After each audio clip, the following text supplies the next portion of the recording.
यह एन्मा है, एक युवा व्यक्ति जिसे हर कोई प्यार करता है, जिसकी प्रतिष्ठा उससे पहले होती है जहां भी वह जाता है। वह एक तलवारबाजी दल का नेता है और उसका जीवन उत्तम चल रहा है। एक सामान्य दिन में अपने दोस्तों के साथ प्रशिक्षण समाप्त करने और अपने सभी दायित्वों को पूरा करने के बाद वह घर चला जाता है। वहां खड़े खड़े अचानक उसके आसपास का माहौल अजीब तरीके से बदलने लगता है। हर जगह कोहरा फैला हुआ है, फिर भी युवक को कुछ भी असामान्य नजर नहीं आता।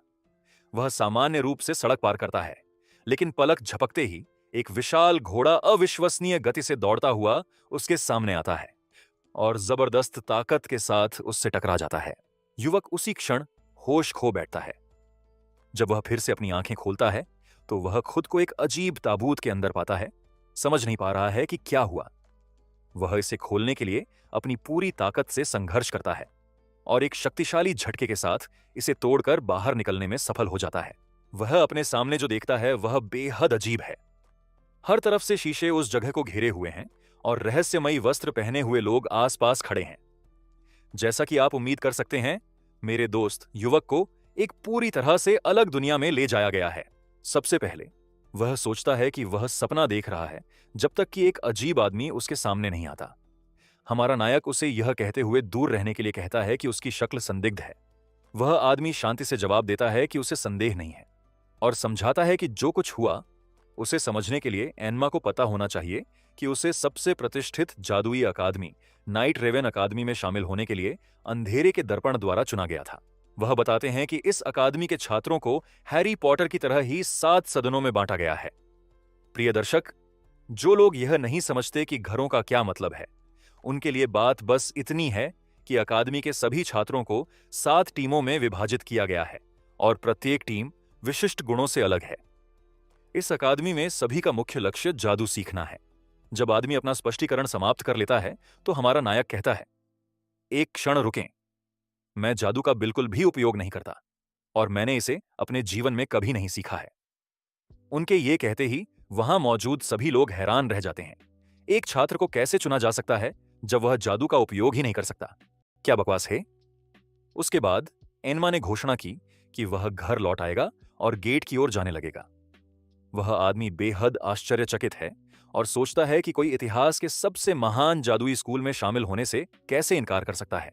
इसी तनाव के बीच अचानक उस जगह के आसपास का शीशा टूट जाता है और एक अजीब सा जीव सामने आ जाता है। प्राणी बोलता है, कहता है कि हजारों लोग हैं जो अकादमी में शामिल होना चाहते हैं और चूंकि नया छात्र एनामा शामिल नहीं होना चाहता है, वह उसकी जगह लेगा। उस पल में हमारे नायक के लिए सबसे आश्चर्यजनक बात प्राणी के शब्द नहीं है, बल्कि यह तथ्य है कि वह एक बिल्ली को बात करते हुए देखता है। बिल्ली क्रोधित हो जाती है और कहती है, मैं बिल्ली नहीं हूं, मेरा नाम ग्रिम है और अगर मैं अकादमी में शामिल हो जाऊं तो मैं सबसे मजबूत जादूगरों में से एक बन जाऊंगा। जैसे ही छात्रों ने यह सुना, वे हंसने लगे और उपहास करने लगे। उन्होंने कहा कि एक राक्षस के लिए जादूगर बनना असंभव है, बिल्ली तो दूर की बात है। ग्रिम क्रोधित हो जाता है और घोषणा करता है कि वह उन्हें गलत साबित कर देगा। अचानक वह अपने मुंह से नीली आग छोड़ता है जिससे पूरी जगह भर जाती है। कुछ छात्र डर के मारे चिल्लाते हैं और भाग जाते हैं, जबकि अन्य सदमे में खड़े होकर देखते रहते हैं कि क्या होगा। वह आदमी जो अकादमी का प्रधानाध्यापक निकला, बिल्कुल शांत खड़ा है और कहता है कि किसी को इस बिल्ली को जल्दी से रोकना चाहिए क्योंकि अपने छोटे आकार के बावजूद वह खतरनाक है। उस समय कुछ छात्र साहस या कर्तव्य के कारण नहीं, बल्कि प्रधानाध्यापक से अतिरिक्त ग्रेड पाने के लालच में स्थिति को संभालने के लिए स्वेच्छा से आगे आते हैं और वे इस बात पर बहस करने लगते हैं कि यह कौन करेगा। इस बीच बाकी छात्र अलग अलग प्रतिक्रिया देते हैं।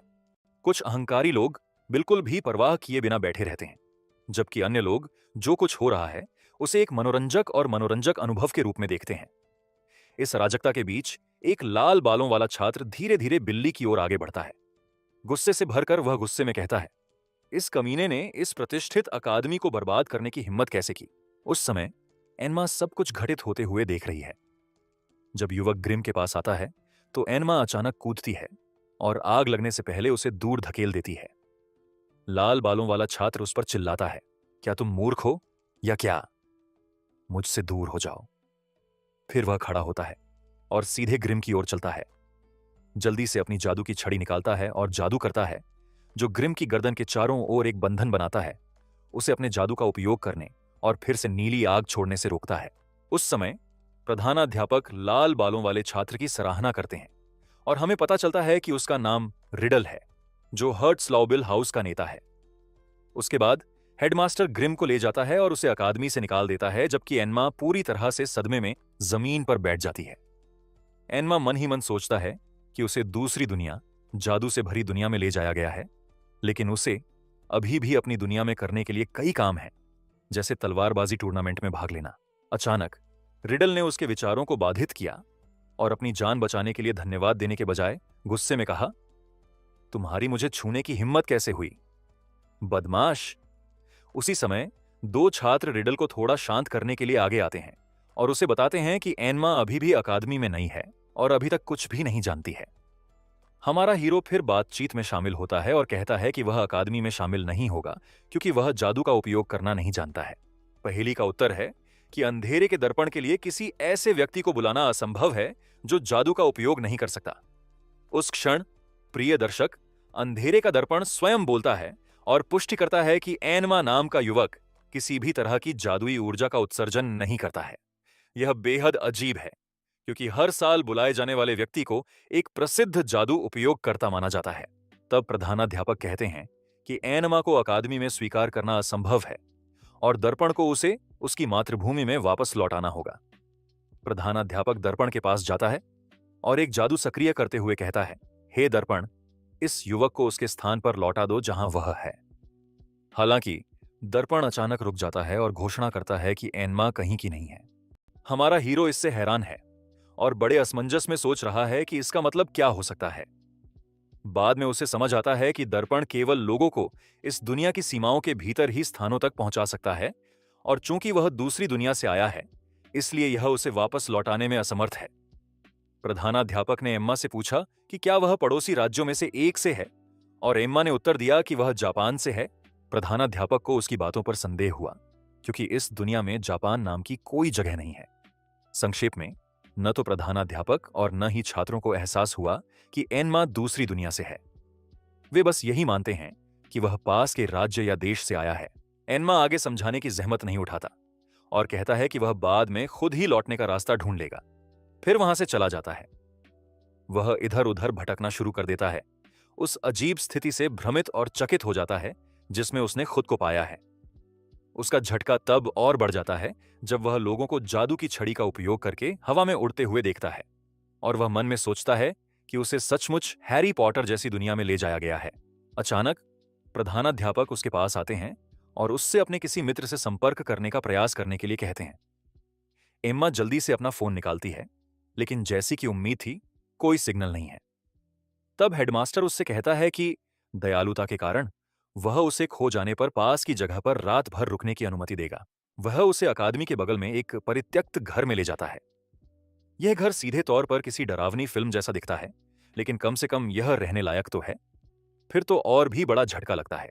जैसे ही एन्मा को पता चला कि घर में भूतों का साया है, प्रधानाध्यापक ने उसे बताया कि ये भूत वहां रहते हैं और उसे डराने की कोशिश करते हैं, लेकिन उनके प्रयास बेकार हैं। इसके विपरीत एन्मा उत्साहित और खुश महसूस करता है क्योंकि वह अब सुपर हीरो की कहानियों की तरह ही भूतों को देख सकता है।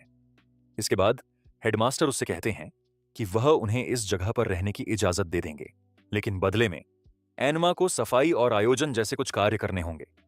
बदले में उसे वहां रहने और अपनी दुनिया में लौटने के तरीके पर शोध करने के लिए अकादमी की लाइब्रेरी तक पहुंचने की अनुमति दी जाएगी। एन्मा इस प्रस्ताव से खुश है और बिना किसी हिचकिचाहट के इसे स्वीकार कर लेती है। प्रधानाध्यापक द्वारा उसे घर दिखाने के बाद वह चला जाता है। फिर एम्मा बिस्तर पर चली जाती है, सो जाती है और दिन वहीं खत्म हो जाता है। अगली सुबह एन्मा एक बाल्टी लेकर उस स्थान पर जाता है जिसे उसे साफ करने के लिए सौंपा गया था, लेकिन वहां अजीब आकृतियों की मूर्तियों की उपस्थिति से चौंक जाता है जिन्हें वह नहीं पहचानता है, लेकिन हम दर्शक उन्हें बहुत अच्छे से जानते हैं। वे प्रसिद्ध कार्टून चरित्र हैं, जैसे स्कारड लायन, जादूगरनी मेलेफिकेंट और अलादीन का जाफर। संक्षेप में, क्लासिक एनिमेटेड कार्टून के 7 प्रसिद्ध खलनायक हैं और अकादमी के भीतर 7 घर हैं। प्रत्येक घर एक विशिष्ट खलनायक का प्रतिनिधित्व करता है और जो छात्र उससे संबंधित होते हैं वे अपने व्यक्तित्व और व्यवहार में उस खलनायक के समान होते हैं। उदाहरण के लिए, सिंह स्कार के पास एक घर है जो उसका प्रतिनिधित्व करता है, और उस घर के छात्रों में हिंसा, शक्ति का प्यार और हावी होने और प्रथम स्थान का दावा करने की निरंतर इच्छा होती है। दूसरा उदाहरण दिलों की रानी का है, जिसका एक घर भी है जो उसका प्रतिनिधित्व करता है और जिसके छात्र नियमों के प्रति प्रेम, गलतियों से नफरत और इस विश्वास में उसके समान हैं कि नियम लोगों से अधिक महत्वपूर्ण है। इसका सबसे अच्छा उदाहरण स्वयं रिडल हैं, जिन्होंने बिल्ली द्वारा नियमों को तोड़ने और व्यवस्था को बाधित करने पर पूरी तरह से अपना आपा खो दिया। संक्षेप में यही विचार है। इस दौरान एन्मा की मुलाकात दो छात्रों से होती है जो उसे यह सब समझाते हैं, फिर अपना परिचय देते हैं। नारंगी बालों वाले लड़के का नाम एस है और दूसरे का नाम स्पेड है। वे तीनों तब तक एक साथ खड़े रहते हैं जब तक ग्रिम दोबारा प्रकट नहीं होता और अकादमी में छात्र बनने की अपनी इच्छा दोहराता है। जब एनमा उसे बिल्ली कहती है तो ग्रिम हमेशा की तरह क्रोधित हो जाता है और उस पर आग के जादू से हमला करने की तैयारी करता है, खासकर जब से उस पर लगाया गया प्रतिबंध पहले ही समाप्त हो चुका था। एनमा अपने सफाई कर्मचारियों को पकड़कर तैयार रुख अपनाता है और ग्रिम से कहता है कि अगर वह चाहे तो हमला करने की कोशिश करे। ग्रिम को इस बात का अंदाजा नहीं था कि उनकी अपनी दुनिया में एनमा एक तलवारबाजी टीम की नेता थी। ग्रिम आत्मविश्वास से हमला करता है, लेकिन एनमा अपने कर्मचारियों के साथ एक शक्तिशाली हमला करता है। यह झटका इतना जोरदार होता है कि हवा भी अजीब तरह से हिलती है। हालांकि क्योंकि वह ग्रिम को चोट नहीं पहुंचाना चाहता था, उसने आखिरी क्षण में हमला रोक दिया। उसके बाद एनमा उससे पूछती है कि वह अकादमी में शामिल होने के लिए इतना दृढ़ क्यों है। ग्रिम ने दुखी होकर उत्तर दिया कि बचपन से ही उसका सपना वहां दाखिला लेने का था, लेकिन उसे हर बार अस्वीकार कर दिया गया क्योंकि वह सिर्फ एक राक्षस है और सभी ने उसका मजाक उड़ाया। फिर भी उसने एक महान जादूगर बनने के अपने सपने को कभी नहीं छोड़ा और चाहे कुछ भी हो जाए वह हार नहीं मानेगा। ग्रिम के शब्द एनमा को गहराई से प्रभावित करते हैं क्योंकि उसे तलवारबाजी टीम के अपने एक दोस्त की याद आती है जिसने अपनी शारीरिक कमजोरी के कारण मजाक उड़ाए जाने के बाद कुछ ऐसा ही कहा था। इसके बाद एनमा ग्रिम को अपने सपने का पीछा करते रहने के लिए कहती है और उसे छोड़ देती है। उस समय एस कहता है कि केवल कोशिश करने से वह कभी भी अकादमी में शामिल नहीं हो पाएगा। इन शब्दों से ग्रिम को गहरी चोट पहुंची और स्पेड भी परेशान हो गया। उसने एस को अधिक विनम्रता से बोलने के लिए कहा क्योंकि उसके शब्द कठोर हैं और दूसरों की भावनाओं पर विचार नहीं करते हैं। एस ने ठंडे स्वर में जवाब देते हुए कहा कि उसे कोई परवाह नहीं है और वह जाने की तैयारी करता है। लेकिन ग्रिम, जो अभी भी गुस्से में है, उस पर आग के जादू से हमला करता है। एस हवा के जादू से जवाब देता है। एनमा और स्पेड लड़ाई को रोकने की कोशिश करते हैं, लेकिन सफलता नहीं मिलने पर संघर्ष तब तक जारी रहता है जब तक एस जमीन पर नहीं गिर जाता है और ग्रिन उस पल का फायदा उठाकर उस पर आग का एक शक्तिशाली विस्फोट शुरू कर देता है। एस बमुश्किल इसे रोक पाता है, लेकिन आग की लपटें फिर से बढ़ती हैं और दिलों की राजकुमारी की मूर्ति पर हमला करती हैं, जिससे वह जल जाती है। इसे एक सच्ची आपदा माना जाता है क्योंकि ये आंकड़े अकादमी के महत्वपूर्ण प्रतीक माने जाते हैं। इस बीच ग्रिम घटनास्थल से भाग गया, जबकि तीन युवक सदमे में खड़े थे। उन्हें समझ नहीं आ रहा था कि क्या किया जाए। अचानक प्रधानाध्यापक स्वयं आ जाते हैं और देखते हैं कि क्या हुआ है। वह अत्यधिक क्रोधित हो जाता है और उन सभी को निष्कासित करने का निर्णय लेते हुए घोषणा करता है कि जो कुछ हुआ वह अक्षम्य है। स्पेड स्तब्ध है, विश्वास नहीं कर पा रहा है कि दुनिया के सबसे महान जादुई स्कूल में शामिल होने के बाद उसे इतनी जल्दी निष्कासित कर दिया जाएगा। स्पेड ने हेडमास्टर से फैसले को रद्द करने का अनुरोध किया और कुछ भी करने का वादा किया, यह कहते हुए कि अगर वह निष्कासित होकर लौटा तो उसकी मां उसे कभी माफ नहीं करेगी। उस समय प्रधानाध्यापक उन्हें एक आखिरी मौका देने का फैसला करते हैं। वह उन्हें बताता है कि मुख्य हॉल में रोशनी हाल ही में मंद हो गई है क्योंकि उन्हें आपूर्ति करने वाले जादुई पत्थर की शक्ति कम हो रही है और उन्हें जितनी जल्दी हो सके एक प्रतिस्थापन पत्थर लाना होगा। स्पेड तुरंत सहमत हो जाता है और तीनों मिशन पर निकल पड़ते हैं, एस और स्पेड निष्कासन से बचने के लिए, और एनमा ताकि उसे पुस्तकालय तक पहुंच की अनुमति मिलती रहे। जैसे जैसे घटनाएं अधिक तीव्र होती जाती हैं, रिडल को पता चलता है कि क्या हुआ है। वह प्रधानाध्यापक से अनुमति मांगता है और ज्वालामुखी फूटने की तरह गुस्से में निकल जाता है और प्रतिज्ञा करता है कि जिसने भी नियम तोड़ने का साहस किया उसे दंडित करेगा, चाहे कोई भी कीमत चुकानी पड़े। दूसरी ओर हमारे नायक अपने सामने एक झोपड़ी देखते हैं और कुछ उपयोगी पाने की उम्मीद में उसकी ओर बढ़ते हैं। दुर्भाग्य से झोपड़ी पूरी तरह से खाली हो गई है और इसमें कोई भी अंदर नहीं है। और उपयोग के लिए कुछ भी नहीं है। इसके बाद लड़कों को पता चलता है कि पास में ही एक खदान है जहां जादुई पत्थर मिलने की संभावना है। स्पेड वहां जाने का सुझाव देता है, लेकिन एस उसे चेतावनी देता है कि वह जगह बेहद अंधेरी होगी। उसी समय उनकी नजर एक मोमबत्ती पर पड़ती है और वे उसका उपयोग करने का निर्णय लेते हैं। लेकिन समस्या यह है कि इसे जलाया कैसे जाए। एनमा जादू का उपयोग करने का सुझाव देता है, लेकिन एस और स्पेड उसे बताते हैं कि उनकी जादुई ऊर्जा पहले ही समाप्त हो चुकी है और अग्नि जादू का उपयोग करना आसान नहीं है। अचानक ग्रिम प्रकट होता है और उनके लिए मोमबत्ती जलाता है, जिससे पता चलता है कि वह पूरे समय उनका पीछा कर रहा था, क्योंकि वह अपनी शक्ति बढ़ाने के लिए एक शक्तिशाली जादुई पत्थर की खोज कर रहा था। समूह उसे अपने साथ खदान में ले जाने का निर्णय लेता है। रास्ते में ग्रिम अहंकारपूर्ण व्यवहार करता है और दावा करता है कि वे उसके अनुयायी हैं और वह नेता है, इसलिए उसे सबसे आगे रहना चाहिए। जब वे खदान के प्रवेश द्वार पर पहुंचते हैं तो उनका सारा अहंकार पूरी तरह से गायब हो जाता है। जैसे ही वह इसके भयावह रूप से भयभीत हो जाता है, समूह खदान में प्रवेश करता है और जादुई पत्थर की खोज शुरू कर देता है। कुछ ही मिनट बीते थे कि उन्हें एक अजीब आवाज सुनाई दी। जैसा कि अपेक्षित था, चीजें सुचारू रूप से नहीं चल रही हैं।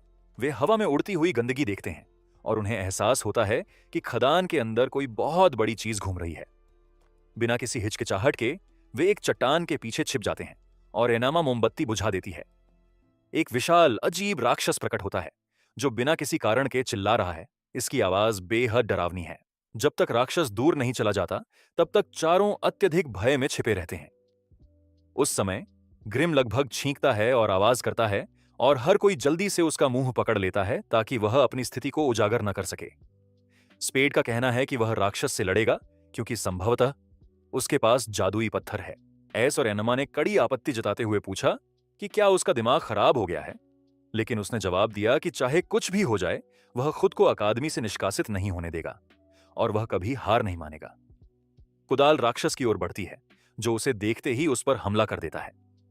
कुदाल बाल बाल बच जाती है और उसे एहसास होता है कि राक्षस की ताकत बहुत बड़ी है, लेकिन उसकी गति धीमी है। वह इस कमजोरी का फायदा उठाने की कोशिश करता है और अपनी पूरी ताकत से हमला करता है। उस पर वार करने में कामयाब होता है। हालांकि राक्षस अप्रभावित है और यह स्पष्ट हो जाता है कि उसका शरीर गैस से बना है और वह स्पेड को अपने अंदर निगलने की भी कोशिश करता है। कुदाल बमुश्किल बच पाता है। उस पल में राक्षस तेज और शक्तिशाली हमले शुरू कर देता है। कुदाल उन्हें कुशलता से चकमा देती है, लेकिन राक्षसों में से एक के हमले के कारण चट्टानें उस पर गिरती हैं, जिससे वह मलबे के नीचे दब जाता है। एनमा और एस हैरान हैं। बिना किसी हिचकिचाहट के एनमा अपने दोस्त को अंतिम झटका लगने से पहले बचाने के लिए कूद पड़ता है। उसके बाद एस और ग्रिम आते हैं। एनमा राक्षस का ध्यान भटकाता है, जो अचानक उस पर हमला कर देता है, जिससे वह स्थिर हो जाता है। अनिश्चित हो जाता है कि क्या किया जाए, जब तक कि एस हस्तक्षेप नहीं करता और पवन जादू का उपयोग करके उसे बचाता है।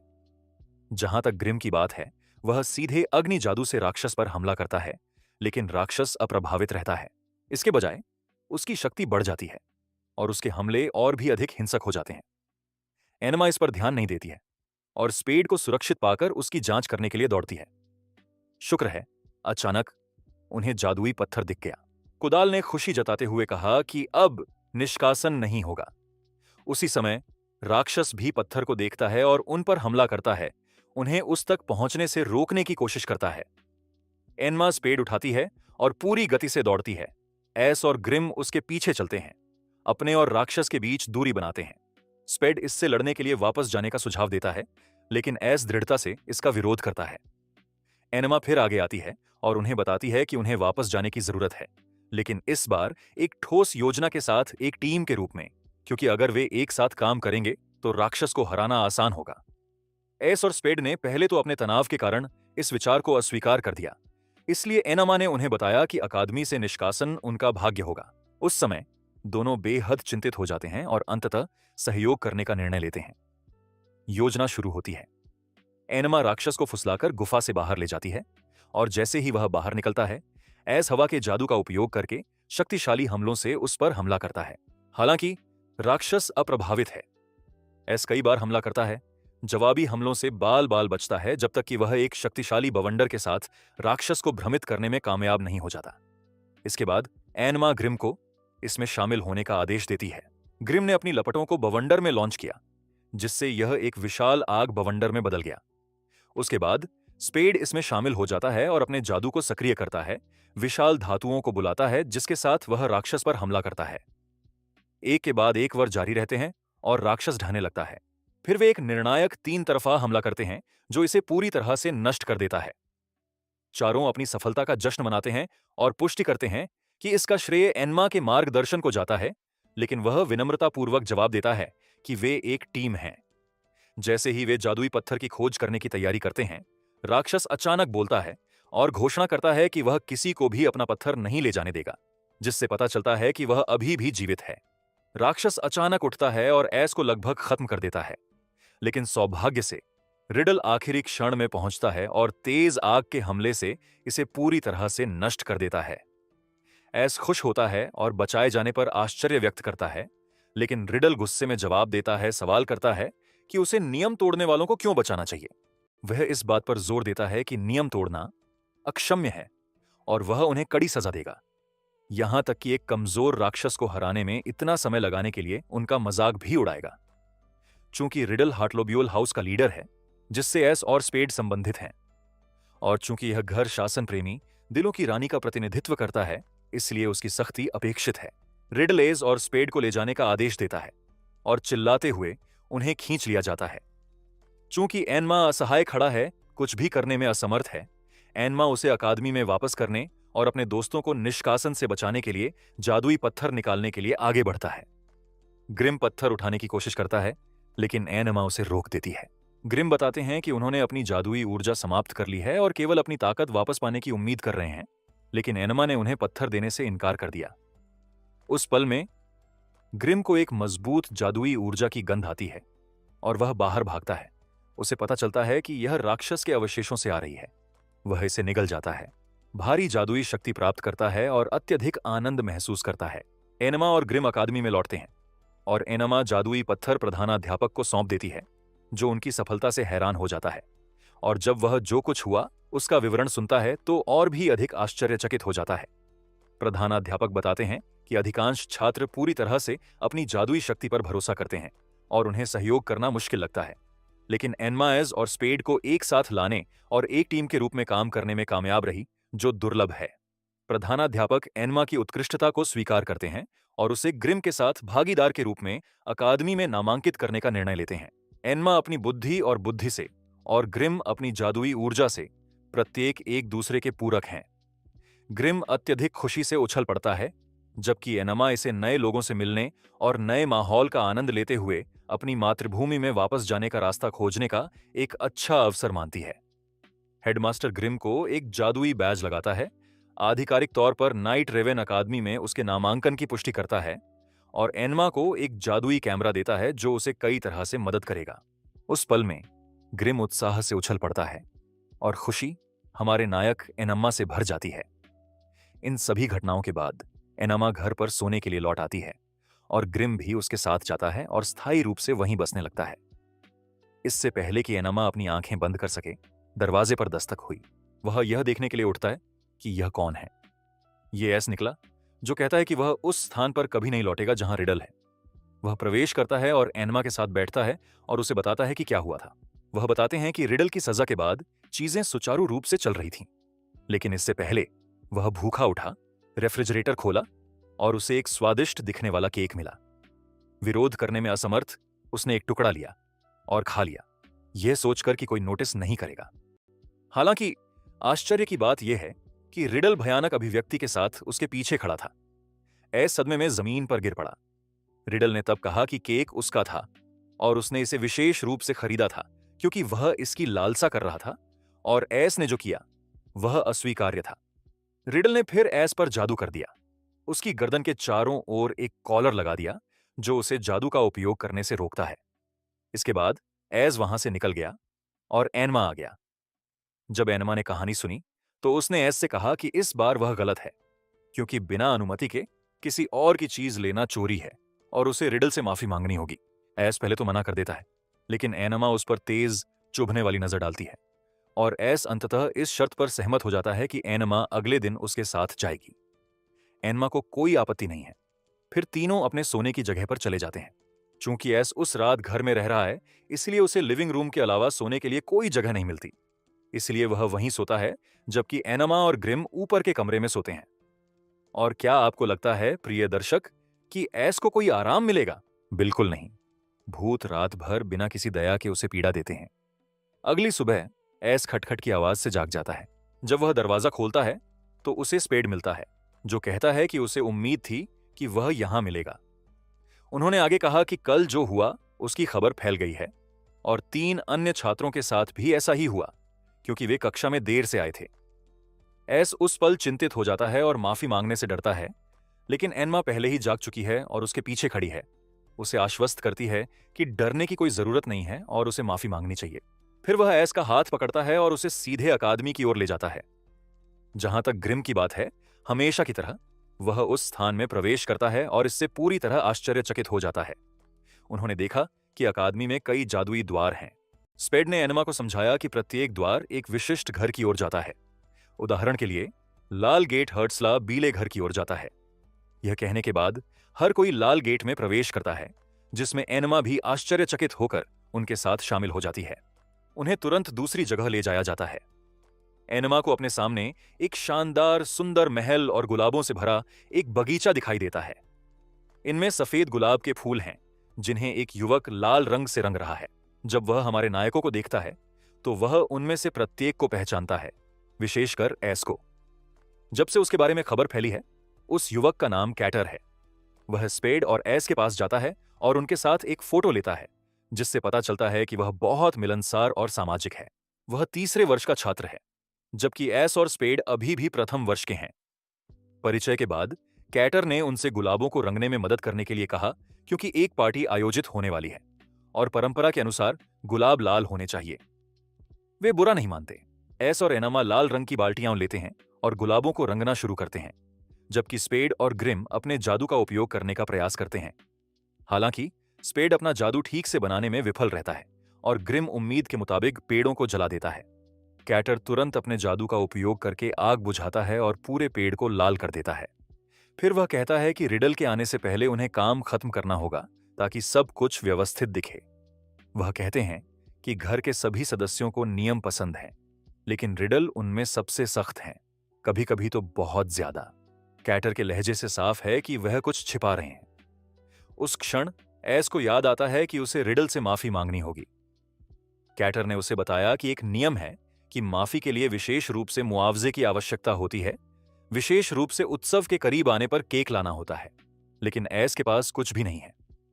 कैटर फिर कहता है कि वह उन्हें वहां रहने की अनुमति नहीं दे सकता, क्योंकि अगर रिडल को पता चला कि जो कुछ हुआ उसके लिए मुआवजे के बिना वे वहां हैं, तो वह कैटर को खुद दंडित करेगा और उसकी गर्दन के चारों ओर एक कॉलर डाल देगा।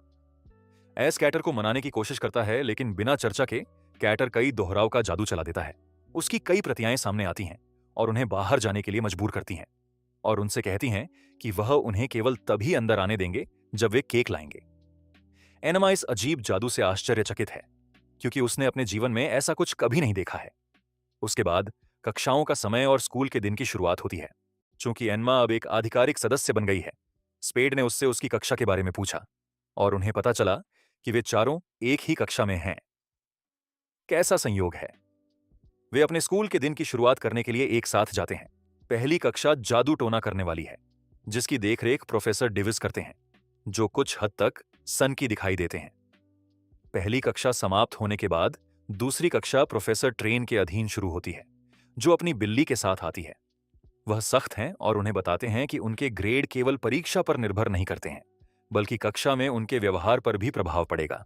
जहां तक तीसरी कक्षा की बात है, यह मांसपेशियों से बंधे प्रशिक्षक एस्टन के साथ एक शारीरिक शिक्षा कक्षा है, जो उन्हें एक के बाद एक बेहद कठिन प्रशिक्षण देते हैं, जब तक कि वे गिरने की कगार पर न पहुंच जाएं, एनमा को छोड़कर, जो इसे आसानी से संभाल लेती है क्योंकि वह अपनी दुनिया में तलवारबाजी का अभ्यास करता था। उसके बाद आखिरकार भोजन का समय आ गया। छात्र डाइनिंग हॉल की ओर जाते हैं, जहां हर तरह का स्वादिष्ट भोजन होता है। आप बड़ी मात्रा में और बहुत ही आकर्षक दृश्य की कल्पना कर सकते हैं। हमारा प्रत्येक नायक वह सब कुछ लेता है जो वह चाहता है, यहां तक कि ग्रिम भी, और एनमा उसकी देखभाल करती है और उसकी देखभाल करती है। जैसे ही वे अपनी सीटों की ओर जा रहे होते हैं, कैटर उन्हें देखता है और उन्हें बुलाता है। उन्होंने पहले जो किया उसके डर से वे उससे बचने की कोशिश करते हैं, लेकिन वह आता है और उन्हें बिना बहस किए अपने साथ बैठने के लिए मजबूर करता है। वहां भी हमारी मुलाकात क्लोवर नामक तीसरे वर्ष के एक अन्य छात्र से होती है। वह दूसरों से परिचित होता है और फिर वे सभी एक साथ बैठकर खाना खाते हैं और बातें करते हैं। एनमा पूछती है कि क्या सभी सात घर इतने आलीशान हैं, और क्लोवर जवाब देता है कि यह सच है। वह बताते हैं कि अंधेरे का दर्पण वह है जो यह तय करता है कि प्रत्येक छात्र अपने गुणों के आधार पर किस घर का है। फिर क्लोवर प्रत्येक घर के बारे में त्वरित जानकारी देना शुरू करता है। उनका कहना है कि 7 घर हैं।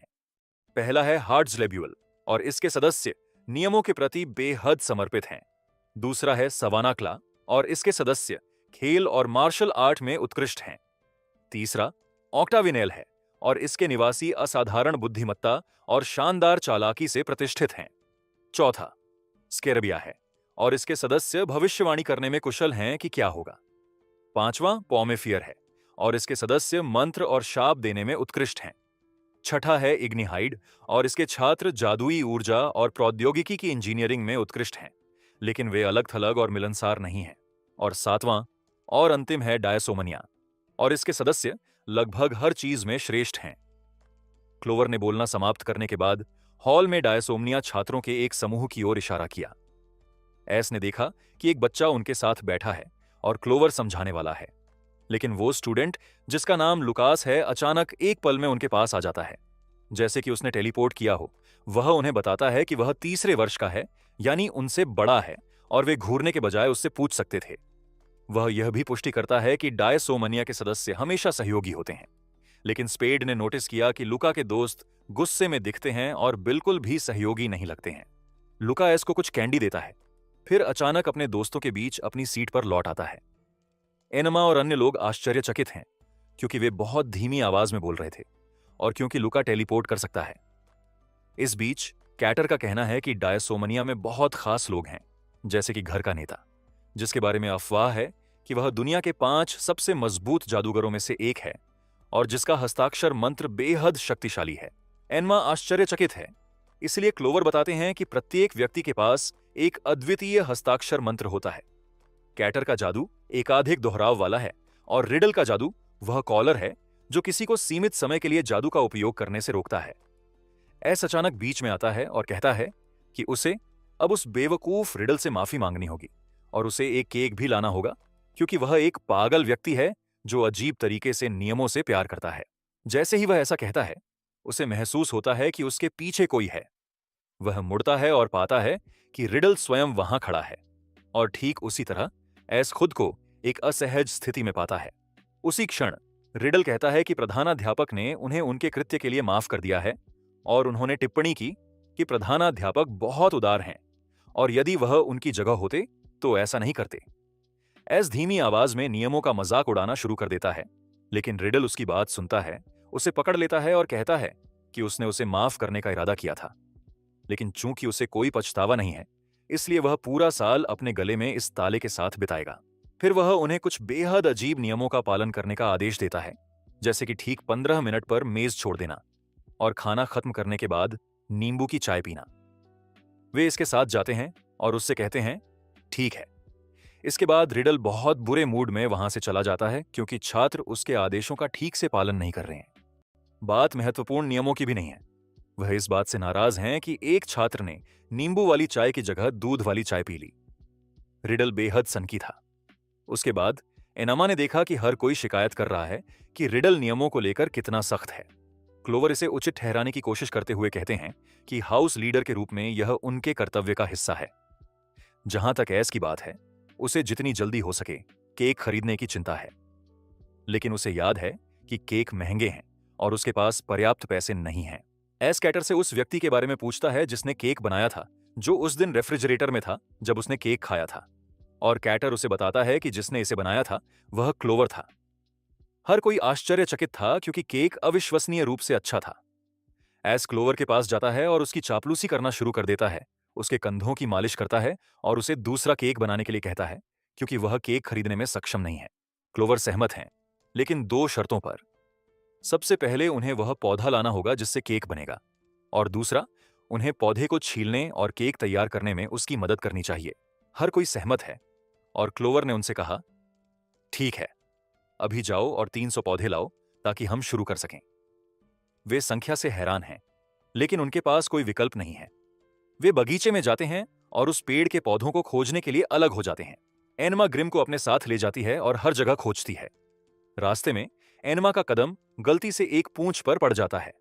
वह भ्रमित हो जाता है, फिर मुड़ता है और एक पूंछ वाले लड़के को देखता है जो सवोनिकला का एक जानवर है जिसका नाम लियोना है। लियोना एनमा को बताती है कि उसने उसे आरामदायक झपकी से जगाया। एनमा 2 बार माफी मांगती है, लेकिन लियोना बेहद गुस्से में रहती है और एक मुक्का मारती है जो लगभग घातक हो सकता था, जिससे उसके दांत टूटने की धमकी दी जाती है। हालांकि ऐन वक्त पर लियोना की दोस्त आ जाती है और उसे रोकती है। फिर कहती है, चलो जल्दी से, हमारी क्लास है, और दोनों चले जाते हैं। उस समय ग्रिम डर से लगभग कांप रहा था, जबकि एनामा ने नोटिस किया कि लियोना का व्यवहार बिल्कुल शेर की तरह है। यह स्वाभाविक है क्योंकि वह सवानाकला से है, जो स्कार का प्रतिनिधित्व करता है, शेर जो शक्ति से प्यार करता है। उसके बाद एस ने एनामा को पुकारा। आखिरकार उन्हें वह पौधा मिल गया जिसकी उन्हें जरूरत थी। वे इसकी एक बड़ी मात्रा इकट्ठा करते हैं और इसे क्लोवर के साथ रसोई में ले जाते हैं, जो उन्हें बताता है कि मात्रा उपयुक्त है और इसे तैयार करने का समय आ गया है। वे पौधे को उबालने से शुरू करते हैं, फिर उसे छीलते हैं, फिर उसे दूध और चीनी के साथ उबालते हैं। इसके बाद इसे छानकर इसमें थोड़ा सा मक्खन मिला दिया जाता है। जब वे काम करते हैं तो क्लोवर उन्हें निर्देश देता रहता है और उनके साथ मजाक करता रहता है, जिससे माहौल खुशनुमा हो जाता है। अंत में केवल कुछ सरल कदम ही शेष रह जाते हैं, लेकिन उन्हें पता चलता है कि क्रीम खत्म हो गई है। क्लोवर ने स्पेड से क्रीम, अंडे और अन्य जैसी गायब सामग्री की एक सूची लिखने के लिए कहा। स्पेड, एनेमा और ग्रिम उन्हें लेने के लिए स्कूल स्टोर में जाते हैं। वे दुकानदार से अपनी जरूरत की हर चीज मांगते हैं, फिर रसोई में लौट जाते हैं। चलते समय स्पेड इस बारे में बात करता है कि कैसे वह अपनी मां के लिए इस तरह के बैग ले जाने का आदी है, क्योंकि वह घर में एकमात्र आदमी है। उसकी मां के पास उसके अलावा कोई संतान नहीं है और उसके पिता की मृत्यु हो चुकी है। एनमा उसे बताती है कि इसका मतलब है कि वह अपनी मां से बहुत प्यार करता है, और स्पेड जवाब देता है कि वह वास्तव में ऐसा करता है। अचानक कोई उनसे टकराता है और स्पेड को जमीन पर गिरा देता है। कुदाल तेजी से बैग की ओर मुड़ता है और पाता है कि जिस सबसे बुरी चीज का उसे डर था वह हो चुकी है। सारे अंडे टूट गए हैं। वह तुरंत खड़ा होता है और मांग करता है कि वह व्यक्ति अंडों के लिए भुगतान करे, लेकिन मोटा हास्यास्पद लड़का इनकार कर देता है और कहता है कि वह कुछ भी भुगतान नहीं करेगा। फिर वह व्यंग्यपूर्वक कहते हैं, अंडे जमीन पर गिरे भी नहीं, आप उन्हें खा सकते हैं। गुस्से में फावड़ा फूट जाता है और धमकी देता है कि जब तक उसे समझ नहीं आएगा वह उसे पीटेगा। मोटा लड़का निडरता से जवाब देता है और हमला करना शुरू कर देता है, लेकिन स्पेड ने उसके प्रहार को तुरंत रोक दिया और उसके चेहरे पर इतना जोरदार मुक्का मारा कि वह गिर गया।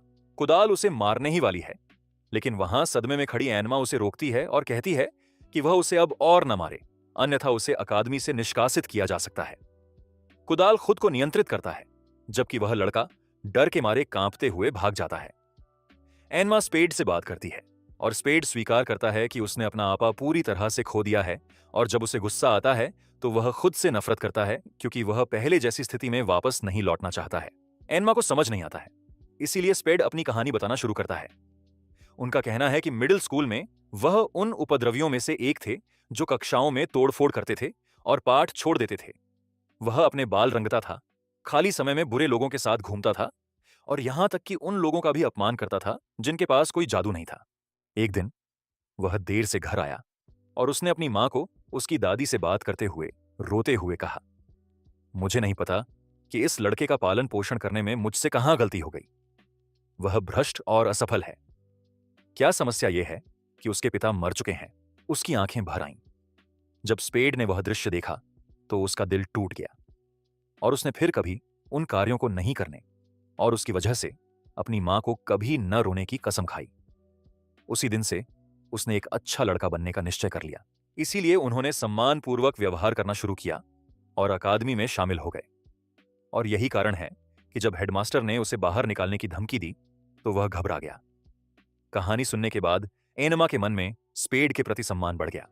वह उसे बताता है कि उसने वास्तव में बहुत सुधार किया है और वह व्यक्ति पंच का हकदार है, लेकिन वह उसे चेतावनी देता है कि लड़ना अंतिम उपाय होना चाहिए और स्पेड अब खुद को नियंत्रित करने और बुरे रास्ते को पीछे छोड़ने में सक्षम है।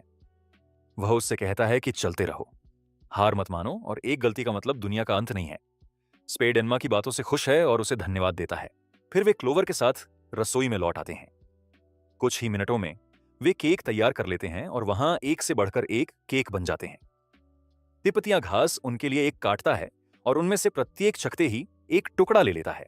उन्हें इसका स्वाद बहुत पसंद है। जब क्लोवर उनकी खुशी देखता है तो उसे पुराने दिन याद आते हैं जब वह और रिडल छोटे थे और स्ट्रॉबेरी केक खाते थे। उसे याद है कि पहली बार खाने से वह कितना खुश था, और यह स्पष्ट है कि उसे रिडल से गहरा लगाव है। कैटर उसके विचारों को बाधित करता है और उसे अपना सिग्नेचर मूव करने के लिए कहता है। क्लोवर सहमत हो जाता है। फिर प्रत्येक लड़के से उसके पसंदीदा भोजन के बारे में पूछता है। प्रत्येक व्यक्ति बताता है कि उसे क्या पसंद है, और एनमा कहती है कि उसका पसंदीदा भोजन मछली और चावल है। तभी क्लोवर अपनी छड़ी से केक के टुकड़ों पर जादू करता है और उन्हें फिर से चखने के लिए कहता है। वे ऐसा करते हैं और वे आश्चर्यचकित हैं कि प्रत्येक व्यक्ति के टुकड़े का स्वाद उसके पसंदीदा भोजन से मेल खाने के लिए बदल जाता है। उदाहरण के लिए, एनमा का टुकड़ा मछली और चावल जैसा स्वाद वाला हो जाता है। कैटर उन्हें बताता है कि यह क्लोवर का हस्ताक्षर मंत्र है। यह उसे किसी भी भोजन का स्वाद बदलने की अनुमति देता है। यह एक अनावश्यक जादू हो सकता है, लेकिन यह प्यारा और मजेदार है। इतना सब होने के बाद एनमा ग्रिम और एस के साथ वापस सो जाती है, जिसे अभी भी हर्ट्सलेबील में प्रवेश करने की अनुमति नहीं है। कैटर और क्लोवर भी सोने के लिए अपने घर लौट आते हैं। लेकिन जब वे हर्ट्सले बुएल पहुंचे तो उन्होंने देखा कि वहां खड़े सभी छात्र बेहद परेशान हैं। और आश्चर्य की बात यह है कि उनमें से हर एक ने अपने गले में एक ताला पहन रखा है। उनमें से एक का कहना है कि रिडल जो कर रही है वह असहनीय हो गया है। वे नियमों से प्यार करते हैं, लेकिन रिडल हर चीज को लेकर बेहद सख्त हैं। उसने उन सभी को दंडित भी किया, क्योंकि उन्होंने रात 8 बजे के बाद, जो सोने का समय माना जाता है, नींबू पिया था। छात्रों की शिकायतें बढ़ती जा रही हैं और उनमें से कुछ रोते हुए कहते हैं कि वे दूसरे घर में स्थानांतरित होना चाहते हैं। जब क्लोवर यह सुनता है तो वह उनसे कहता है कि वह जल्द ही इस बारे में रिडल से बात करेगा, और इस तरह दिन वहीं समाप्त हो जाता है। अगले दिन सभी लड़के उठते हैं और आधिकारिक वर्दी पहनकर तैयार हो जाते हैं। जहां तक हमारे हीरो एनमा का सवाल है, उसके पास वह वर्दी नहीं है। फिर वे सीधे पार्टी में चले जाते हैं, जो हर तरह से इतनी चकाचौंध होती है कि एनमा जो देखता है उससे आश्चर्यचकित रह जाता है। थोड़ी देर बाद रिडल आता है और सभी उसका स्वागत करते हैं। वह जगह और तैयारियों को चारों ओर देखता है और सब कुछ व्यवस्थित और क्रम में पाता है। इसीलिए वह बिना किसी समस्या के बैठ जाता है। फिर उत्सव की शुरुआत की घोषणा करता है। सभी लोग केक खाने लगते हैं और बेहद खुश नजर आते हैं। उस समय कैटर एस से फुसफुसाता है कि माफी मांगने और केक पेश करने का यह सही समय है। एस सहमत हो जाता है, रिडल के पास जाता है, उससे माफी मांगता है और उसे बताता है कि जो कुछ हुआ उसके मुआवजे के रूप में वह एक केक लाया है। रिडल पूछती है कि क्या केक स्ट्रॉबेरी है, और एस अच्छे विश्वास से उत्तर देता है कि यह नहीं है।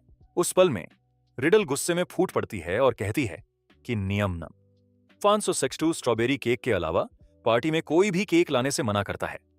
इससे भी ज्यादा आश्चर्य की बात तो यह है कि इस घर में 810 नियम हैं। रिडल ने उन सभी को याद कर लिया है, जबकि क्लोवर ने केवल नियम संख्या 350 तक याद किया है। इसलिए उसे नहीं पता था कि आवश्यक केक विशेष रूप से स्ट्रॉबेरी होना चाहिए।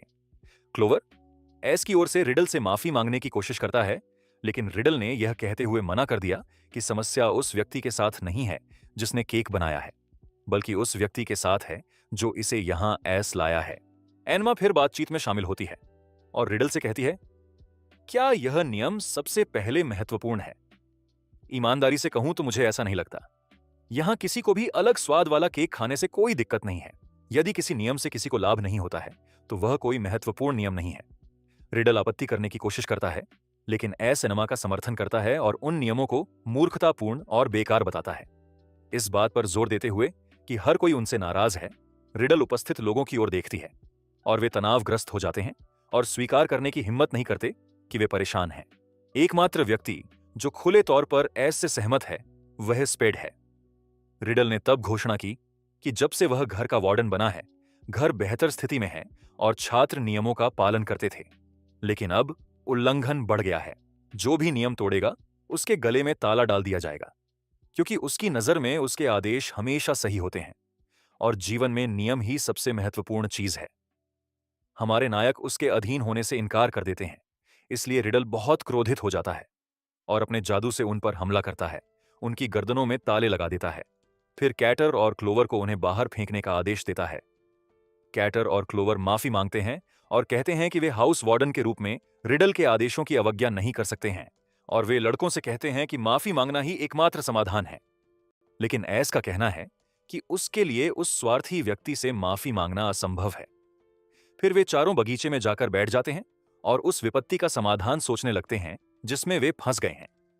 वे अब हर्ट्ज़लेबज़ोले में प्रवेश नहीं कर सकते, और इसके अलावा उनमें से प्रत्येक के गले में एक कष्टप्रद ताला है। इस बीच कोई व्यक्ति दिखाई देता है जिसका केवल सिर दिखाई दे रहा है, एस को भयभीत कर रहा है। तब उसके शरीर के बाकी हिस्से दिखाई देते हैं और उन्हें एहसास होता है कि वे अदृश्य क्षमता वाले किसी व्यक्ति का सामना कर रहे हैं। वे पूछते हैं कि वह कौन है, और वह अपना परिचय शिन्या के रूप में देता है। एस चिढ़कर उसे यहां से चले जाने के लिए कहता है, क्योंकि वह रिडल से परेशान है, जिसे वह बेहद अत्याचारी मानता है। शिन्या हंसते हुए कहती हैं कि जब रिडल छोटा था तो ऐसा नहीं था। हर कोई आश्चर्यचकित है, और एस पूछता है कि क्या शिन्या उसे एक बच्चे के रूप में जानती थी। शिन्या उन्हें थोड़ा चिढ़ाती है, फिर कहती है कि वह उन्हें जानकारी नहीं देगा। वह केवल इतना कहता है कि उन्हें चश्मे वाले लड़के से पूछना चाहिए, जिसका अर्थ है क्लोवर। फिर वह उनसे विदा लेता है। स्पेड उसे रोकने की कोशिश करता है, लेकिन शिन्या अपनी क्षमता का इस्तेमाल करती है और गायब हो जाती है। इसके बाद एनमा स्पेड, एस और यहां तक कि ग्रिम भी ले जाती है, और वे इसके बारे में पूछने के लिए क्लोवर के पास जाते हैं।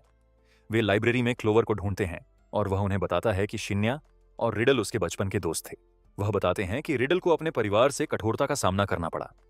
वे उसके प्रति सदैव सख्त रहते थे। खाना पीना और पढ़ाई ही उनका पूरा जीवन था। उनके दिन में हर चीज का एक निर्धारित समय होता था, और उनकी मां सचमुच उनके जीवन के हर विवरण को नियंत्रित करती थी। वह उसे खेलने नहीं देती थी, जबकि वह अभी भी छोटा बच्चा था। इस वजह से वह यह मानते हुए बड़े हुए कि नियम सबसे महत्वपूर्ण चीज है, और चाहे कुछ भी हो, उनका पालन किया जाना चाहिए। जब ऐसा यह सुनता है तो वह एक पल के लिए सोचता है, फिर जोर से कहता है, यह सब तुम्हारी वजह से है क्लोवर। आप ही कारण हो। आप उसके मित्र थे, और आपने उसे कष्ट सहते देखा, और उसकी मदद करने और उसे सही व्यवहार के लिए मार्गदर्शन करने के बजाय आप उसकी भावनाओं को ठेस पहुंचाने से डरते थे, और आपने उसे इस मानसिकता में डूबते हुए तब तक छोड़ दिया जब तक कि वह सभी से नफरत करने लगा और खुद से अलग हो गया। वह कहते हैं कि यह सच्ची दोस्ती नहीं है। सच्चे दोस्त कठिन समय में आपके साथ खड़े रहते हैं। एस की बातों से एनमा और स्पेड चौंक जाते हैं। उसी समय प्रधानाध्यापक आते हैं और कहते हैं कि मामला सरल है। चूंकि घर के वार्डन के साथ विवाद है, वे उसे चुनौती दे सकते हैं, और जो कोई भी उसे हरा देगा वह नया वार्डन बन जाएगा। वह कहते हैं कि यह वही तरीका है जिसका इस्तेमाल रिडल ने वार्डन बनने के लिए किया था। एस को यह विचार बहुत पसंद आया, और उसने कहा कि वह जीतेगा और नया वार्डन बनेगा। वह अपनी जीत के दृश्य की कल्पना करने लगता है, मानो रिडल उससे माफी मांग रहा हो और उसे सर एस कह रहा हो। स्पेड ने यह भी निर्णय लिया कि वह रिडल को चुनौती देगा। प्रधानाध्यापक उनसे कहते हैं, ठीक है, शुभकामनाएं, लेकिन सावधान रहें, ये द्वंद्व जादू ही हैं। दोनों आश्चर्यचकित हैं, क्योंकि वे किसी भी हथियार का उपयोग नहीं कर पाएंगे। इसका मतलब है कि वे पूरे घर में सबसे मजबूत जादूगर का सामना करेंगे, जो कि जादू में सबसे अच्छा है। क्लोवर असमंजस में डूबा हुआ बैठा सब कुछ सुन रहा है। वह रिडल को ठेस पहुंचाना या शर्मिंदा नहीं करना चाहता, और उसे उसकी चिंता है। फिर भी साथ ही उनका मानना है कि रिडल का व्यवहार गलत है। तो क्या उन्हें उनके खिलाफ खड़ा होना चाहिए या चुप रहना चाहिए? हर बात पर सहमत होने के बाद लड़के थोड़ा आराम करने के लिए एनमा के घर लौट आते हैं। अगले दिन वे बगीचे में जाते हैं जहां द्वंद्व होगा। परिणाम की आशा में सभी छात्र एकत्रित होते हैं। एनमा स्पेड को हेलमेट पहनाती है, फिर दूर खड़ी होकर उनका उत्साह बढ़ाती है। प्रधानाध्यापक ने रिडल से ताले हटाने के लिए कहा, ताकि चुनौती देने वाले जादू का उपयोग कर सकें और द्वंद्व निष्पक्ष हो सके। रिडल ऐसा ही करता है, फिर कहता है, चिंता मत करो, एक बार जब मैं तुम्हें हरा दूंगा तो मैं उन्हें फिर से तुम्हारे गले में डाल दूंगा।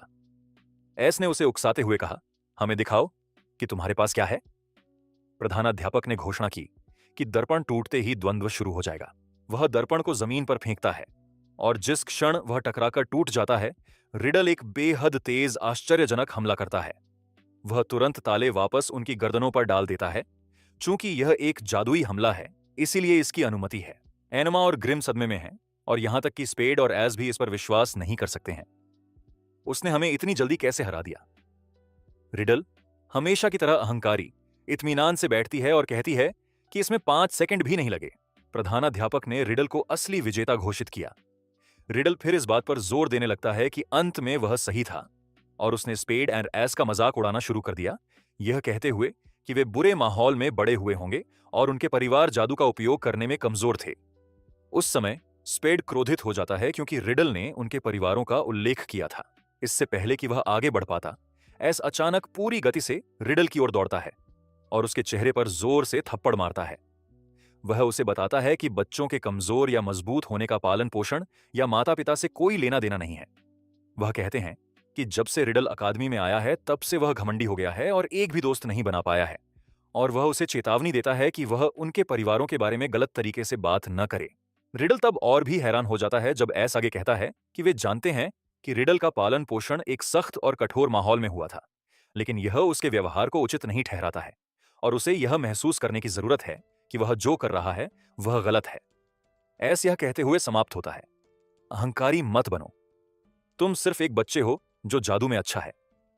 पहेली अपनी जगह पर स्थिर हो जाती है और उसके बचपन की यादें उसके ऊपर हावी हो जाती हैं कि कैसे उसकी मां ने उसके हर अनुरोध को अस्वीकार कर दिया था। उसे याद है कि कैसे उसके जन्मदिन पर वह उसके लिए साधारण दिखने वाला कम चीनी वाला केक लाती थी, जबकि वह अन्य बच्चों की तरह स्वादिष्ट स्ट्रॉबेरी केक की कामना करता था। लेकिन वह क्रोधित हो जाती और उसके अनुरोध को अस्वीकार कर देती। वह उसके जीवन के हर विवरण को नियंत्रित करती थी। उसका पूरा दिन पढ़ाई या नींद में बीतता था, एक भी पल आराम या खेल के बिना। यह सच है कि माता पिता कभी कभी उस चीज के लिए कठोर हो सकते हैं जिसे वे सबसे अच्छा समझते हैं, लेकिन रिडल की मां ने जो किया वह एक गंभीर गलती थी। आखिरकार वह एक छोटा बच्चा था जिसे हर किसी की तरह खेलना और अपने बचपन का आनंद लेना था। वर्तमान में रिडल गुस्से में फूट पड़ता है और चिल्लाता है कि नियम हमेशा सही होते हैं और अगर उसकी मां सही थी तो वह भी सही है और वह उन्हें नियम तोड़ने की अनुमति नहीं देगा। उसी समय छात्रों में से एक ने उसके चेहरे पर अंडा फेंका और वह उसके सिर पर टूट गया। इसके बाद छात्रों ने अपनी चुप्पी तोड़ी और ऐलान किया कि वे अब नहीं डरेंगे। वे उसे एक अहंकारी तानाशाह कहते हैं और पुष्टि करते हैं कि किसी को भी उसके मूर्खतापूर्ण नियम पसंद नहीं है और वे इस स्थिति से तंग आ चुके हैं। एनमा उनकी प्रतिक्रियाओं में इस अचानक बदलाव से आश्चर्यचकित है और यह तब और भी तीव्र हो जाता है जब छात्र रिडल को छोड़ने के लिए मजबूर करने के लिए किताबें, उपकरण और जो कुछ भी उनके हाथ लग सकता है उसे फेंकना शुरू कर देते हैं।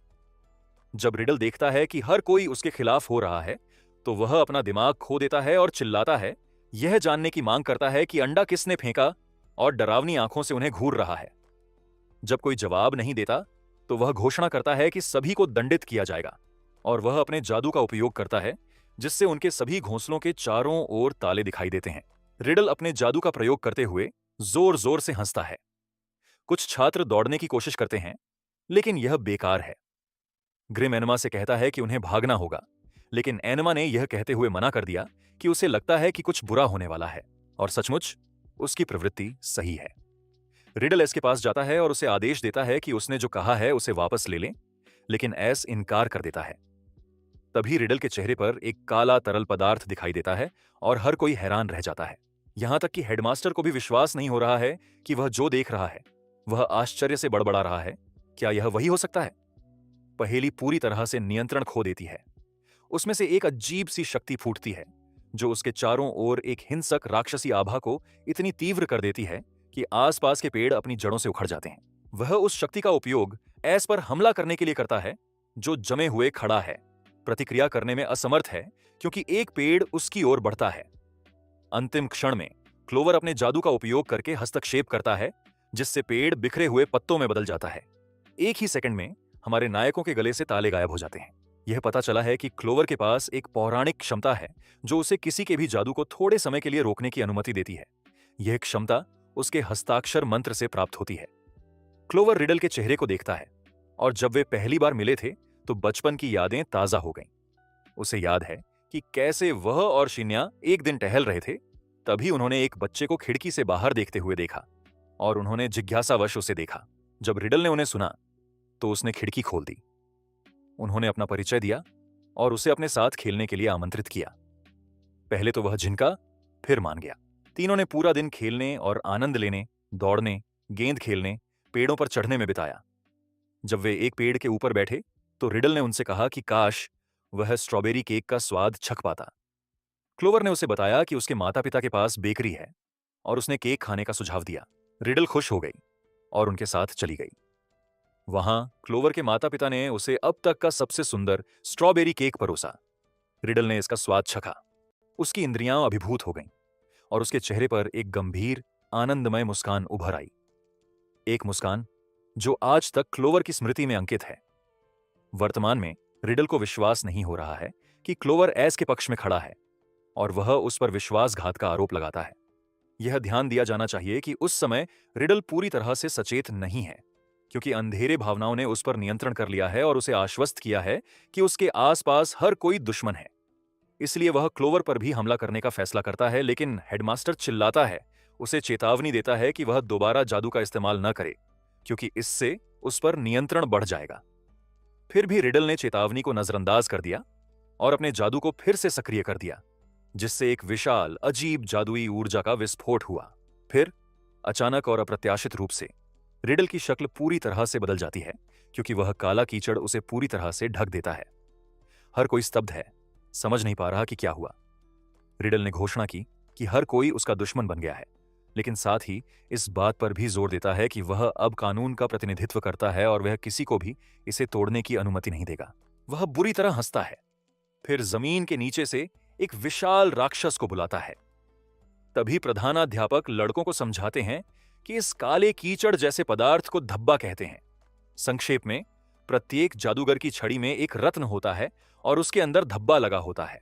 इससे जादू खींचा जाता है, लेकिन जब कोई जादूगर जादू का अति प्रयोग करता है तो रत्न टूट जाता है, धब्बा निकल जाता है और वह व्यक्ति को अपने वश में कर लेता है। वह खुद पर और अपनी भावनाओं पर नियंत्रण खो देता है और लगभग पागल जैसा हो जाता है। रिडल के साथ बिल्कुल ऐसा ही हुआ। समय पर हस्तक्षेप न करने के लिए प्रधानाध्यापक स्वयं को दोषी मानते हैं। जब हमारे नायकों को सच्चाई समझ में आती है कि क्या हो रहा है तो वे रिडल के लिए बहुत चिंतित हो जाते हैं। हालात तब और खराब हो जाते हैं जब हेडमास्टर कहते हैं कि अगर हालात ऐसे ही रहे तो रिडल को अपनी जान से हाथ धोना पड़ सकता है। एस को गहरा सदमा लगा है, लेकिन उसी क्षण रिडल ने तेजी से कुचलने वाले हमले से उन्हें आश्चर्यचकित कर दिया। हालांकि पलक झपकते ही हेडमास्टर एक ढाल जादू कर देता है और हमले को रोक देता है, और इतना शक्तिशाली हमला करता है कि उनके चारों ओर की जमीन उड़ जाती है। रिडल भयानक हंसी हंसता है और कहता है कि वह हर चीज को नियंत्रित करेगा और जो कोई भी उसे चुनौती देगा उसका मरना तय है। फिर वह 5 सेकंड से भी कम समय में दूसरा हमला करता है। पेड़ों को हथियार के रूप में इस्तेमाल करते हुए प्रधानाध्यापक कुछ हमलों को रोकता है, लेकिन वह उन सभी को नहीं रोक पाता है और कुछ छात्र घायल हो जाते हैं। पहेली यहीं नहीं रुकती, वह अपने हमले जारी रखता है, जिससे प्रधानाध्यापक को ढाल को फिर से सक्रिय करने के लिए मजबूर होना पड़ता है। प्रधानाध्यापक सभी को तुरंत भागने का आदेश देता है, लेकिन कोई नहीं भागता, क्योंकि सभी ने रिडल का सामना करने का फैसला किया है और उसे उन्हें हराने या मरने नहीं दिया है। जब हेडमास्टर की जादुई ऊर्जा फीकी पड़ जाती है और ढाल बंद हो जाती है तो लड़के अचानक रिडल पर दौड़ पड़ते हैं। एस ने हवा के जादू का उपयोग करके हमला शुरू किया, उसके बाद स्पेड ने, फिर ग्रिम ने हमारे हीरो एनावा की मदद से, लेकिन उनके हमलों का रिडल पर कोई असर नहीं होता। इसके बजाय वह उन्हें कैटर की ओर पुनर्निर्देशित करता है, जो अंतिम सेकंड में दूर चला जाता है। वह उन्हें तुरंत भागने के लिए चिल्लाता है, लेकिन वे नहीं मानते। जहां तक क्लोवर की बात है, रिडल के साथ उसकी सारी यादें ताजा हो जाती हैं और वह खुद से कहता है कि भागना और अपने बचपन के दोस्त को मरने के लिए छोड़ना असंभव है। उसने हमेशा उसके साथ कठोर व्यवहार होते देखा और कभी भी उसकी मदद नहीं की, और उसे लगता है कि अब सही काम करने का समय आ गया है।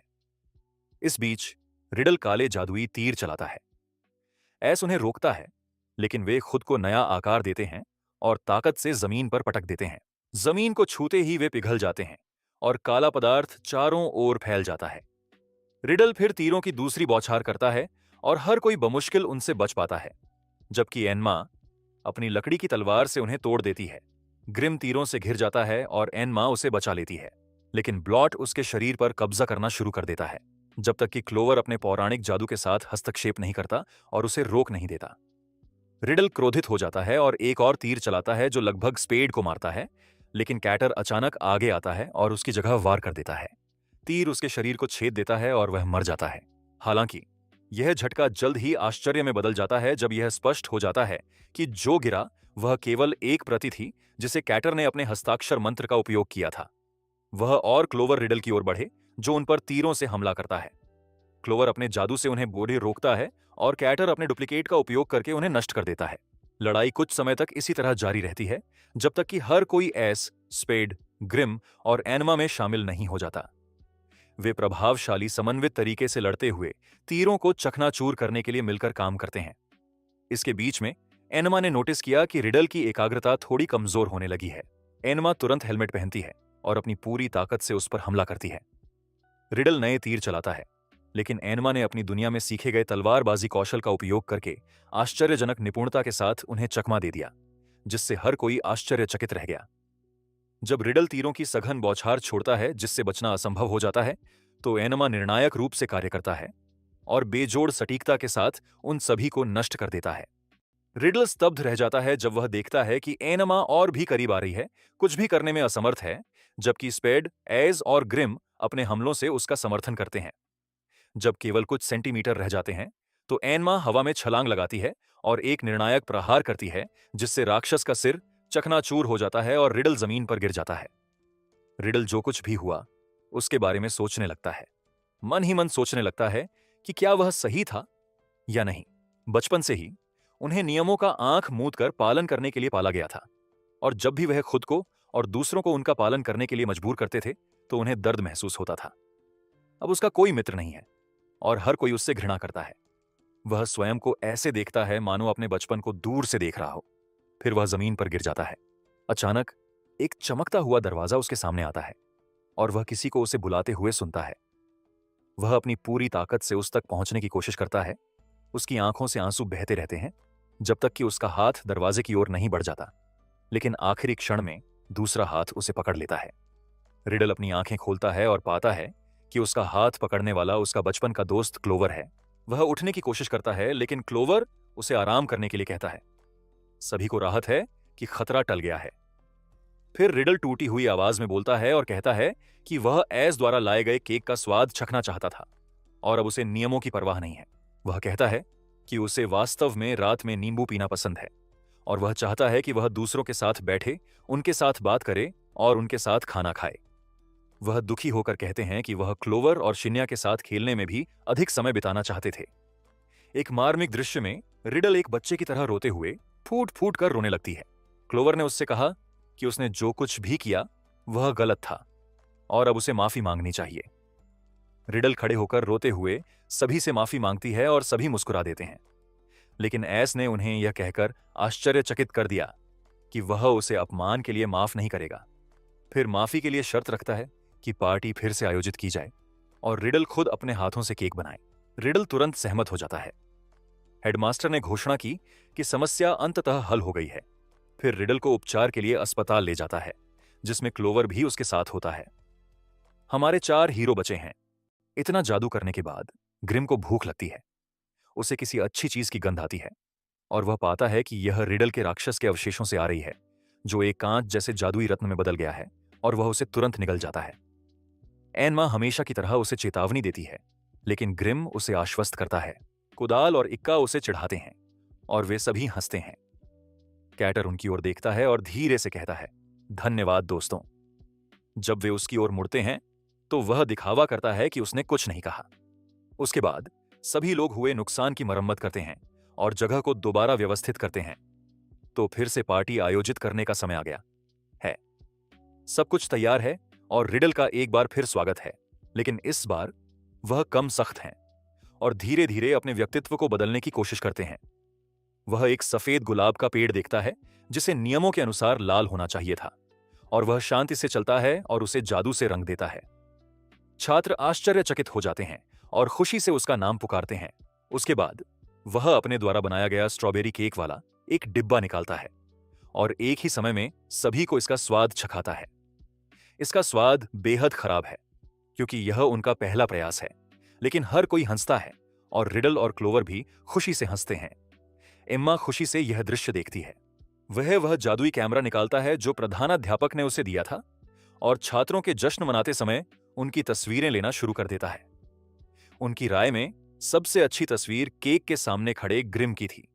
माहौल खुशियों से भर जाता है और शिन्या भी पार्टी में आती है और रिडल के साथ मजाक करती है। क्लोवर लड़कों को बताता है कि शिन्या नाइट रेवेन अकादमी से नहीं है, बल्कि प्रतिद्वंद्वी अकादमी रॉयल स्वॉर्ड से है, और दोनों अकादमियों ने अतीत में जादुई टूर्नामेंटों में एक साथ प्रतिस्पर्धा की थी।